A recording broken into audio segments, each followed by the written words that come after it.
Él es Ari Aster. Debajo de esa apariencia tranquila se esconde la mente de un degenerado creativo, responsable de la película que logró repetir el impacto visceral del Exorcista, pero desde un quiebre emocional mucho más profundo. En este video exploraremos cómo la tragedia griega y el lenguaje semiótico de su cinematografía redefinieron las reglas del horror moderno. Les habla Samuel Olivares y sean bienvenidos a Cámara Oscura.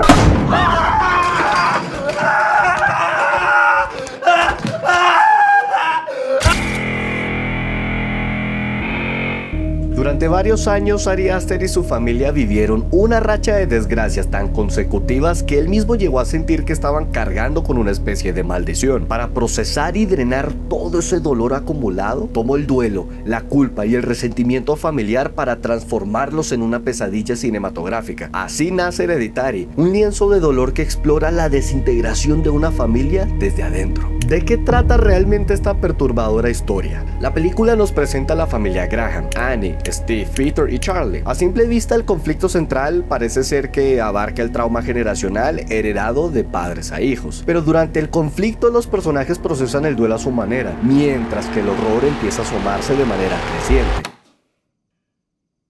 El director utiliza esta premisa para construir un quiebre de suspenso a través de la tragedia griega. Grandes dramaturgos como Sófocles, a quien citan explícitamente en el salón de clases de Peter, concibieron la tragedia como un relato en donde los personajes se ven arrastrados por un destino que es inevitable y que los termina destruyendo por completo, tanto como por dentro como por fuera. Y el detonante de toda esta tragedia viene a ser el dichoso accidente. Aquí empezamos a descubrir que esta tragedia no fue un incidente como tal, sino que a lo largo de la película descubrimos que esta casualidad fue planificada por toda una secta que quiere ver el caos de vuelta. Hereditary es de esas obras en donde el ocultismo y los detalles más oscuros pasan desapercibidos hasta que la vuelves a ver por una segunda o tercera vez. Algo así como El Resplandor. Ari Aster desarrolló una puesta en escena tan profunda y un trabajo semiótico tan fino que cada plano, cada color y cada línea de diálogo conllevan a una serie de consecuencias que terminan por reventar el conflicto. Desde la escena del funeral al principio ya nos siembran elementos que son muy importantes: la secta, la alergia a las nueces y ese símbolo. Cuando Charlie despide a su abuela del funeral, vemos un collar que es muy peculiar. Ese símbolo sobre el pecho del cadáver es el sello del rey Paimon, que lo vemos varias veces en la película. Y de acuerdo a los textos de demonología, este no es un ente cualquiera. Paimon es uno de los reyes del infierno más leales a Lucifer, y en su iconografía tradicional siempre hay dos elementos que son sagrados en la representación de su figura: una corona y un tributo de 3 cabezas cercenadas. Durante el desarrollo de la historia nos dan varias pistas de que Charlie ya lleva este demonio dentro, pero al necesitar un cuerpo masculino, de alguna manera vive retenido dentro de la niña, y para que pueda tomar el cuerpo del varón de la familia, el culto debe cobrar la ofrenda que su rey exige: las 3 cabezas del linaje familiar, culto que se nos presenta en varios momentos de la película hasta el desenlace. Las 3 decapitaciones no son gore por morbo ni ganas de asquear porque sí, son la cuota de sangre que exige el ritual. La abuela Ellen es profanada de la tumba y decapitada en secreto para armar el altar oculto en el ático. Charlie pues fue estampada contra el poste de manera que, ¡oh, vaya sorpresa!, ya tenían grabado el sello antes del impacto. Y por último la de Annie, que se rebana el cuello a sí misma bajo la influencia del demonio.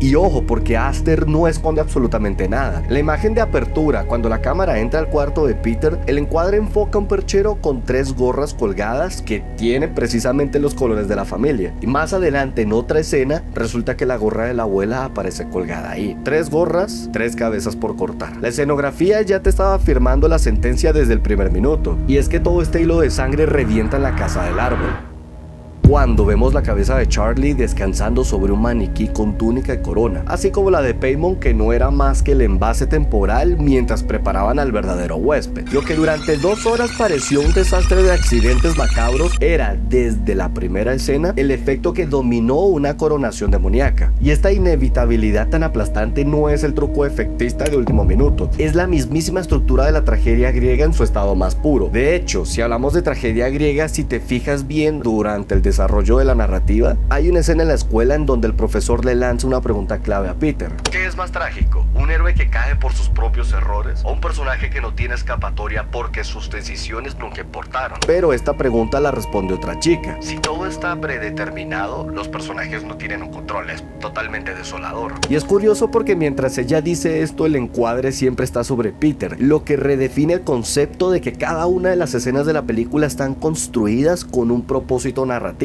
Y es un aviso impresionante, ya que Peter nunca tuvo opción de tomar sus propias decisiones porque todo estuvo planeado desde el principio. Y esto conecta de forma retorcida con la desafortunada alergia de Charlie. Durante años, incluyéndome, la gente asumió que la escena del pastel de la fiesta fue una imprudencia inmadura por parte de Peter, o que pudo haber sido una coincidencia. Pero es que el nivel de diseño de producción de Ari Aster es tan enfermizo que hace poco, en una entrevista, el director confirmó que la fiesta también fue organizada por la secta. Y aquí es donde aparece otro detalle que es inquietante. ¿Por qué había un pastel con nueces precisamente en la fiesta donde estaba Charlie? Es que simplemente hay un trabajo de dirección brutal. Nada más fijémonos en la puesta en escena. Se nos muestra explícitamente unas manos que están picando unas nueces. Y es que esto es brutal porque ya sabemos que Charlie es alérgica a ellas, lo que aumenta de por sí el suspenso, porque nosotros somos testigos de lo que los personajes no pueden ver. Cuando Peter arranca el auto en pánico con Charlie ahogándose, la escena te aplasta el pecho porque a base de primeros planos nos transmiten toda la angustia al ver a la niña cometer semejante imprudencia de sacar la cabeza por la ventana. Y bueno, el impacto es impresionante.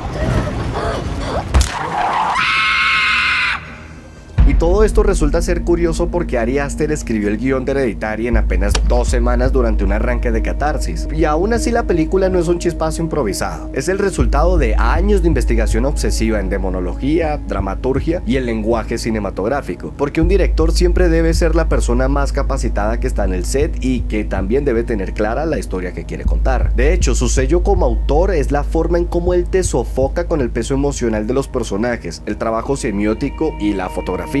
Junto a Pavel Pogorzelski, su director de fotografía, maneja la simetría como una cárcel mental, ya que cada plano general te genera la soledad interna que está experimentando la familia, y cada primer plano la desesperación y el miedo a través de la mirada y la construcción de la atmósfera. Uno de los grandes ejemplos que tenemos de este lenguaje cinematográfico es desde la construcción de las maquetas de Annie. La película abre pasando de una miniatura a la habitación real de Peter en un solo tiro, y aunque el corte invisible es espectacular, aquí hay una intención narrativa mayor. Annie crea maquetas para intentar controlar su trauma, pero Aster invierte el juego. Usa encuadres cenitales y simétricos para convertir a la familia en los verdaderos monigotes que están atrapados dentro de un diorama. Pero la que creo que es la escena más brutal de todos los ámbitos de la película está en pleno clímax, ya que este director renuncia al jumpscare barato y coloca la amenaza en el fondo del encuadre. Creo que la mayoría que vimos esto por primera vez nos chorreamos, pero con toda. Y es que pues simplemente vean esto. Annie está pegada al techo como una araña, acechando a su hijo. Y aquí la composición está tan bien ejecutada que es imposible que no te angustie ver a esa mujer ahí. Luego la vemos irse flotando como si nada. Eso ya de por sí da cosa, porque la escena se convierte en un juego de acecho en donde la simetría y el suspenso van de la mano de forma magistral. Y cuando Peter se adentra buscando a su madre, la construcción de atmósfera es simplemente impresionante.